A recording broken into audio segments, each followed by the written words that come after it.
అవినాష్, చెప్పుమ్మా. దగ్గరలో ఉన్న మెడ్ప్లస్ కు వెళ్ళి మెడ్ప్లస్ బ్రాండ్ మెడిసిన్స్ అని అడిగి కొనుక్కునరా. అక్కడ 50 to 80% తగ్గింపుకు వస్తుంది. మీరు తీసుకునే అదే మందులు, అదే నాణ్యమైన మందులు, కానీ సగం ధరకే. గీతాకృష్ణ గారు ఇంకా మాట్లాడదామండి. మనతో పాటు రవి గారు ఫిలిం రివ్యూయర్ మనతో ఉన్నారు, ఆయనతో మాట్లాడదాం. సరే, మీరు ఎలా చూస్తారు? ముఖ్యంగా సినిమా మీద కక్షతోనే కొంతమంది రివ్యూ రాస్తున్నారు, సినిమాని చంపేస్తున్నారని చెప్తున్నారు. సినిమా మీద కక్ష ఎవరికి ఉంటుందండి? సినిమా బాగుండాలి, ఇండస్ట్రీ బాగుంటేనే రివ్యూవర్లు బాగుంటారు, వాళ్ళ ఛానల్స్ బాగుంటాయి, సినిమా బాగుండాలి అని కోరుకునే వాళ్ళు వచ్చేవాళ్ళే. అక్కడికి వచ్చిన తర్వాత సినిమాలో దమ్ము లేనప్పుడు ఖచ్చితంగా చెప్పుకునే స్వేచ్ఛ ఉంది కాబట్టి ఇచ్చారు. కాబట్టి ఇప్పుడు థియేటర్ల దగ్గర ఆపాలి అంటున్నారు, సరే యాక్సెప్టెడ్, థియేటర్ల దగ్గర ఆపుతారు. ఆఫీస్ దగ్గర ఒక 10 మందిని తీసుకొచ్చి చెప్తే, లేదా నోటీస్ ఇచ్చి ఆపినా కూడా ఎంతమందిని ఆపగలుగుతారు, ఎన్ని ఛానల్స్ ఆపగలుగుతారు, ఎంతవరకు మనం దాన్ని కంట్రోల్ చేయగలుగుతాం? రివ్యూ సిస్టమ్ వల్ల ఒకటే జరుగుతున్నా, రివ్యూ సిస్టమ్ కంటే ముందు ఒక రోజులో 7-8 సినిమాలు రిలీజ్ అవుతుంటే ఆడియన్కి మనం ఎన్ని సినిమాలు చూడడానికి ఛాన్స్ ఇవ్వగలుగుతున్నాం? ఎన్ని సినిమాలు చూస్తున్నాడు ఒక ఆడియన్ వెళ్ళి? 1-2 సినిమాలు ఇప్పుడున్న ధరల ప్రకారం చూసుకుంటే అది పెద్ద హీరోల సినిమాలకి డౌట్ లేకుండా వెళ్ళిపోతారు. మరి చిన్న సినిమాల పరిస్థితి ఏంటి? బాగుంది అని ఖచ్చితంగా చూసిన ఆడియన్ బాగుంది అని చెప్తే మౌత్ పబ్లిసిటీ కూడా, ఇప్పుడు మౌత్ పబ్లిసిటీ కూడా ఆపాలి. అలా అయితే బయటకు వచ్చి ఒక నలుగురికి వాడు చెప్తాడు, ఒక ఫ్యామిలీలో చెప్తాడు, ఒరే నేను ఆ సినిమాకి వెళ్దాం అనుకున్నానంటే ఫోన్ చేసినప్పుడు నువ్వు ఆ సినిమాకి వెళ్ళకు అని ఫోన్లో కూడా. సోషల్ మీడియా కూడా మౌత్ పబ్లిసిటీ లాంటిది, ఎందుకంటే ఫేస్బుక్లోనే లేకపోతే ఇంకోటి అంటే సోషల్ మీడియాలో ఒపీనియన్స్ షేర్ అవుతున్నాయండి. అవును, అంటే ట్విట్టర్ ఆపాలి, ఇన్స్టా ఆపాలి, యూట్యూబ్ ఆపాలి, దేనిలో అయినా సరే సినిమాకి సంబంధించినటువంటి కంటెంట్ ఎవరైనా టైప్ చేస్తే అది దానిలో పోస్ట్ అవ్వకుండా నియంత్రించేటువంటి సాఫ్ట్వేర్ ఏదైనా పట్టుకొచ్చి అప్పుడు ఆపుకోవచ్చు. అలాగే ఒక చట్టం చేయాలి దీని మీద. ఎవరు సినిమాల గురించి మాట్లాడరాదు అని మాట్లాడితే దానికి ఏదో జైలో పాడో ఏదో చెప్పి చేస్తే బాగానే ఉంటుంది. ఇప్పుడు రాజకీయాల్లో ఆల్రెడీ చూస్తున్నాం మనం. అంటే మా ప్రభుత్వం ఉండగా వాళ్ళు మా గురించి గతంలో మాట్లాడింది అని చెప్పేసి వాళ్ళ మీద కేసులు పెట్టడం చూస్తున్నాం. ప్రభుత్వం మారినప్పుడల్లా ఇది ఒక సోషల్ మీడియాలో ఎవరైతే మాట్లాడారో వాళ్ళ మీద కేసులు పెట్టుట, నోటీసులు సర్వ్ చేయుట, తీసుకెళ్ళి ఎందుకు మాట్లాడావు ఆ రోజున అని చెప్పి దాడులు చేయడం చూస్తున్నాం మనం. కాబట్టి ఇది అలాగే, ఇది కూడా అలాగే జరుగుతుంది. కాబట్టి అభిప్రాయ ప్రకటన అనేది తప్పు అనేది ఒక ప్రకటన చేసేసి క్లోజ్ చేసేమనండి, మొత్తం ఇబ్బంది లేదు. అంటే ఏ ప్రసార మాధ్యమంలోనూ ఎవరు కూడా ఏ రకమైనటువంటి వార్తలు సర్క్యులేట్ చేయరాదు. ఒకవేళ చేస్తే పాజిటివ్గా మాత్రమే చేయాలి. అంటే వెలుగు నీడలను సినిమా ఉంది, అక్కినేని నాగేశ్వరరావు. దానిలో పేకేటి శివరావు గారు జర్నలిస్టు. ఎక్కడికి వెళ్తున్నావు అని అడుగుతాడు నాగేశ్వరరావు. ఒక వరలో 2 కత్తులు అని మహోజ్వల జానపద చిత్రం ప్రివ్యూ ఉంది, చూసి బాగుందని రివ్యూ రాయాలి, వెళ్తున్నాను అంటాడు. అది యూట్యూబ్లో ఉంది, సినిమా చూడొచ్చు. చూసి బాగుందని రివ్యూ రాయాలి అని చెప్పి వెళ్ళిపోతాడు సైకిల్ వేసుకుని. సో అదే పరిస్థితి, ఫిక్స్ అయిపోతారు. ముందు చూసి బాగుందని రివ్యూ రాయాలని వెళ్తున్నాడు ఆయన కదా. ఇంకా బాగుంది అక్కడ చెప్పిన దానికి బాగుంది వెళ్ళిపోవడం, అదే పందాలో వెళ్ళిపోవడం, బాగుందని చెప్పడం. ఇంకా అది అలా చెప్పుకుంటూ వెళ్తే బాగుంది అని చెప్పిన థియేటర్కి జనాలు రావాలి అంటే ధరలు ఒకటి, మల్టీప్లెక్స్లోనే సినిమాలు చూసే రోజులు వచ్చాయి. సింగిల్ స్క్రీన్స్కి వెళ్ళే ఇది స్క్రీన్స్ అనేది క్లోజ్ అయిపోతున్నాయండి. మల్టీప్లెక్స్లు ఉంటాయి, సింగిల్ స్క్రీన్ ఆడియన్స్ మొత్తాన్ని ఓటీటీలకి తరలించేసే ప్రయత్నం ఒకటి జరుగుతోంది. ఇది సీరియస్గా పట్టించుకోవాలి. రెండోది, థియేటర్ ఎక్స్పెన్సివ్గా మారింది, ఆడియన్ ఫ్రెండ్లీగా ఉండటం లేదు. దాన్ని కూడా కొంచెం ఇండస్ట్రీ పట్టించుకోవాలి. అలాగే ఇతర అంశాలు కూడా. కాబట్టి రివ్యూలే సినిమాని చంపేస్తున్నాయి. రివ్యూ ఇప్పుడు మొన్న కా అనే సినిమాని జనం చూశారుగా, వెళ్ళి థియేటర్లకు వెళ్ళి. మొన్న దీపావళికి వచ్చిన 3 సినిమాలని ఎవరు ఇబ్బంది పెట్టలేదుగా. 3 సినిమాలు బాగున్నాయని భుజాన్ని వేసుకున్నారుగా అందరూ. 35 అనే సినిమాని కూడా భుజాన్ని వేసుకుని మోసారు కదా. అలాగే మొన్న ఈ సుబ్రహ్మణ్యం సినిమాని కూడా పాజిటివ్గానే జనాలు భుజాన్ని వేసుకున్నారు కదా. బాగున్న సినిమాలు ఎవరు ఇబ్బంది పెట్టట్లేదండి. కొన్ని సినిమాలకు నెగిటివ్ రివ్యూస్ ఉన్నప్పటికీ జనాలు వెళ్ళేస్తున్నారు, ఆదరించిన సందర్భాలు ఉన్నాయి.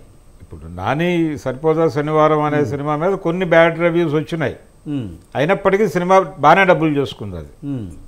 అలాగే ఇందాక మీరు అన్నట్టు పుష్ప పార్ట్ 1కి డివైడ్ టాక్ వచ్చింది, అయినప్పటికీ జనం చూశారు ఆ సినిమాని. ఇవేవి అంటే సినిమాలో కంటెంట్ ఏది అట్రాక్ట్ చేసినా జనాలు థియేటర్కి వెళ్తారండి, వెళ్లకుండా ఉండరు. అంటే ఇప్పుడు మీరు చెప్పినట్టు ధర ఎక్కువ అయిపోయింది కనుక సినిమాలకి వెళ్ళాలంటే మనం డబ్బులు అక్కడికి వెళ్ళి బాధపడడం కంటే కూడా ముందుగానే రివ్యూస్ చూసి వెళ్ళేవాళ్ళు చాలా మంది ఈ మధ్యకాలంలో ఎక్కువైపోయారు కదా. మరి అలా చూసుకుంటే బ్యాడ్ రివ్యూస్ ఎక్కువ ఉండటం వల్ల ఆ సినిమా ఫ్లాప్ అయ్యే అవకాశాలు కూడా ఉంటాయిగా. మీరు అన్నట్టు రివ్యూలు చూసి వెళ్ళేవాళ్ళు ఉన్నా కూడా సినిమా ద్వారా వాళ్ళు ఇంట్లో కూర్చునే దానికంటే ఉన్న మీడియంస్లో బయట ఎంటర్టైన్మెంట్ ఒకటి ఎక్కువైపోయిందండి. ఇది వరకు ఒక 10 ఏళ్ల క్రితం 20 ఏళ్ల క్రితం చూసుకుంటే జనాలకు ఉన్న ఏకైక ఎంటర్టైన్మెంట్ సినిమా. థియేటర్లకి రిపీట్గా వచ్చేవారు, థియేటర్ అందుబాటు ధరల్లో ఉండేవి, థియేటర్లో 3 గంటలు మనం ఎంజాయ్ చేయొచ్చు వెళ్ళొచ్చు అని. ఇప్పుడు సినిమా రన్ టైము తగ్గుతుంది, అదే ప్లేస్లో అదర్ ఎంటర్టైన్మెంట్ సోర్సెస్ పెరిగేటప్పటికి థియేటర్కి వెళ్ళే కంటే అక్కడ ఎంటర్టైన్మెంట్కి వెళ్తే మన పిల్లలు కాసేపు ఆడుకుని వస్తారు కదా అనే విధంగా సినిమాల మీద అవగాహన తగ్గిపోయి సినిమాలకు వెళ్ళడం అనేది తగ్గుతుంది తప్ప సినిమా మీద ఇంట్రెస్ట్ ఉన్న వాళ్ళు ఎవరు కూడా ఎక్కడ ఓటీటీలో చూడడానికి ఇష్టపడరు. మీరు అబ్జర్వ్ చేసుకుంటే ఓటీటీలో సినిమాలు చూసిన వాళ్ళందరూ కూడా థియేటర్లో రిలీజ్ అయితే బాగుండి ఈ సినిమా అనుకున్న వాళ్ళు చాలామంది ఉన్నారు. బాగున్న సినిమాలు ఓటీటీలో వచ్చి కోవిడ్ టైంలో మనం ఎంతో ఇబ్బంది పడిన సిచ్యువేషన్స్ ఉన్నాయి. సినిమా అనేది ఒక బిగ్ స్క్రీన్ మీద చూస్తేనే దాని అందం ఆనందం మనకు తెలుస్తుంది. సో అలాంటి సినిమాని ఎవరు చంపలేరు. సినిమాలో దమ్ముండి అండ్ అలాగే ఒక వారంలో మనం సినిమాలు రిలీజ్లు ప్లాన్ చేసుకోవడం. ఇప్పుడు ఆడియన్ 4 సినిమాలు రిలీజ్ అయితే తనకున్న ఖర్చుతో ఒక సినిమా చూడగలుగుతున్నాడు, 2 సినిమాలు చూడగలుగుతున్నాడు. ఇంకొక వారంకి వచ్చేటప్పుడు మళ్ళీ ఇంకో వారం ఆ సినిమా రన్ అయితే వెళ్తున్నారు. సో ఇలా కాకుండా ప్రాపర్ ప్లాన్ చేసుకొని చక్కగా ఇప్పుడు ఒక రోజు ఒకటి, ఒక రోజు ఒకటి ప్లాన్, ఒకే రోజు 3 సినిమాలు, ఒకే రోజు 4 సినిమాలు, ఒకే రోజు 9 సినిమాలు, రేపు 9 సినిమాలు రిలీజ్ ఉన్నాయి. అందులో మనకు తెలిసిన 4 పెద్ద సినిమాలు కాబట్టి మిగతా 5 సినిమాల పరిస్థితి ఏంటి? సో ఇలాంటివి కాకుండా చిన్న సినిమా కూడా బతకాలి అనుకున్నప్పుడు పెద్ద సినిమా చిన్న సినిమా ఊరికే డబ్బులు ఉన్నాయి కదా అని పెట్టుబడి పెట్టి గ్రాండ్గా బ్యాడ్ రివ్యూస్ రావడానికి ఫ్యాన్స్ వారు కూడా ఒక కారణంగా మనం అనుకోవచ్చు. ఎందుకంటే అపోజిషన్ హీరో ప్రచారం చేయడం కోసం కావాలంటే క్లాప్ చేయాలని ఉద్దేశంతో బ్యాడ్ రివ్యూలు ఇచ్చిన సందర్భాలు ఉంటాయి. ఫ్యాన్స్ బ్యాడ్ రివ్యూస్ ఇచ్చినా మనకి టీవీలో చూసే వాళ్ళకి ఆడియన్స్కి తెలుసు ఎవరు జెన్యూన్ రివ్యూ ఇస్తున్నారు, ఎవరు ఫ్యాన్ వార్గా రివ్యూ ఇస్తున్నారు అనేది అర్థమైపోతుంది. మనకి పర్టికులర్గా ఆ సినిమా కోసం కనబడే కొంతమందిని పట్టించుకోరు. ఎవరైతే పర్టికులర్గా రెగ్యులర్గా ప్రతి వీక్ ఇతను కనబడుతున్నాడు, ఇతను రివ్యూ ఇస్తున్నాడు, ఇతను బాగుంది అనుకుంటారో మీరు ఎక్కువ చూడండి, అబ్జర్వ్ చేయండి. ఆ ఛానల్స్కి ఖచ్చితంగా వ్యూవర్షిప్ ఉంటుంది, అన్ని ఛానల్స్కి వ్యూవర్షిప్ ఉండదు. అన్ని ఛానల్స్ రివ్యూస్ ఎవరు చూడరు. పర్టికులర్గా కొన్ని ఛానల్స్ ఇతను పర్ఫెక్ట్గా చెప్తాడు, ఇతను రివ్యూ సిస్టమ్ బాగుంటుంది అనుకున్న ఛానల్స్వే చూస్తారు. సో ఫ్యాన్ వార్స్ ఉంటాయి, ఫ్యాన్ వార్స్ వాళ్ళు కొట్టుకుంటారు. అక్కడికి మళ్ళీ ఫ్యాన్ వార్ కొట్టుకున్నా కూడా మళ్ళీ ట్విట్టర్లో కొంతమంది వచ్చి సినిమా చూసి అక్కడ బాగాలేదని చెప్పినా ఇక్కడ బాగుంది చూడొచ్చు అని చెప్పిన వాళ్ళు కూడా ఉంటారు. సో రివ్యూ సిస్టమ్ వల్ల సినిమా చచ్చిపోతుంది అన్న మాట అయితే తప్పు. రివ్యూస్ వల్ల ఇంకా బతికిన సినిమాలు ఉన్నాయి. రివ్యూస్ అంటే బాగాలేదని చెప్పినా కూడా బాగున్న సినిమాలు ఉన్నాయి. ఇందాక మనం చెప్పుకున్న ఎగ్జాంపుల్సే ఉన్నాయి. కాకైతే ఎలాంటి ప్రమోషన్స్ చేసుకున్నారు కానీ రివ్యూస్ ఎక్కడ ఎవరు కూడా ఎక్కువ చెప్పింది లేదు. కానీ క్రియేట్ చేయలేదండి రికార్డ్స్, కలెక్షన్స్ తెచ్చుకుంది. కిరణ్ అబ్బవరం గారి కెరియర్కి బిగ్గెస్ట్ హిట్ అయింది. సో అలాంటి సినిమాలు ఉన్నప్పుడు, సినిమా బాగున్నప్పుడు, సినిమాలో దమ్మున్నప్పుడు మనం ఏం చేయక్కల్లా, ఆటోమేటిక్గా ప్రజలే తీసుకెళ్ళిపోతారు ముందుకి. మనం వద్దు అని చెప్పినా వాళ్ళు ఆగరు, థియేటర్కి వచ్చి చూడాల్సిందే. ఒక బిగ్ స్క్రీన్ ఎక్స్పీరియన్స్, ఇది బాగుంటుంది, పెద్ద స్క్రీన్ మీద చూడాలి అన్నప్పుడు ఖచ్చితంగా చూస్తారు. ఆ సినిమాలో కంటెంట్ లేకుండా రిపీట్గా ఉన్న కంటెంటే ఉంది అనుకుంటే ఎవరు వస్తారు? మహారాజా సినిమా స్క్రీన్ ప్లే మీద డ్రైవ్ అయింది, బాగుంది, కొత్త కథ అన్నప్పుడు ఆటోమేటిక్గా ప్రజలు మనం చెప్పలే ఎవరు, అరే మహారాజా చూడండి 10 మందికి మనం చెప్పలా. సినిమా బాగుందని ఒక మాట ఒకరితో చెప్తే అది సర్క్యులేట్ అయిపోతుంది ఆటోమేటిక్గా. సో అలాంటివి చేసుకునే ప్లాన్ చేసుకోవాలి. కానీ సినిమా రివ్యూలు ఆపాలి అంటే ఈయన చెప్పినట్టుగా మొత్తం బ్యాన్ చేయండి, సినిమా రివ్యూలు లేకుండా, ఇంకెక్కడ వేయకుండా వాళ్ళకి కావాల్సిన పర్టికులర్ కొంతమందికి వేసుకుని సినిమా ఇదే అని చెప్పి వాళ్ళ రివ్యూలు వాళ్ళు చెప్పించుకోవడమే. ఒక రివ్యూవర్గా మీరు ఏం డిమాండ్ చేస్తున్నారు? ముఖ్యంగా ఇప్పుడు ఫిల్మ్ ఇండస్ట్రీ నిజంగానే రివ్యూవర్స్ అందరినీ కూడా సినిమా హాల్ ముందు ఒక 2-3 రోజులు బ్యాన్ చేస్తే మీరేం చెప్తారు? 2-3 రోజులు బ్యాన్ చేసినా ఇప్పుడు ఏముంది, అదే అంటున్నానండి.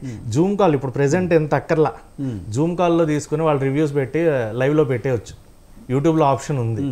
సో అదే ఇప్పుడు అది ఆపాలి అనుకున్నప్పుడు కంప్లీట్ రివ్యూ సిస్టమ్నే ఆపేయాలి. రైట్. సోషల్ మీడియా అనేది ఏది లేకుండా ట్విట్టర్ కానీ ఇన్స్టా కానీ, ఎందుకంటే దాంట్లో కూడా ఇప్పుడు నోట్తో చెప్పకపోయినా పోస్ట్ పెట్టేస్తున్నారు సినిమా రేటింగ్ ఇది అని, అవన్నీ కూడా ఆపుకుంటూ రావాలి. ఎంతమందిని ఆపగలం, ఎంత రివ్యూ సిస్టమ్ని కంట్రోల్ చేయగలం?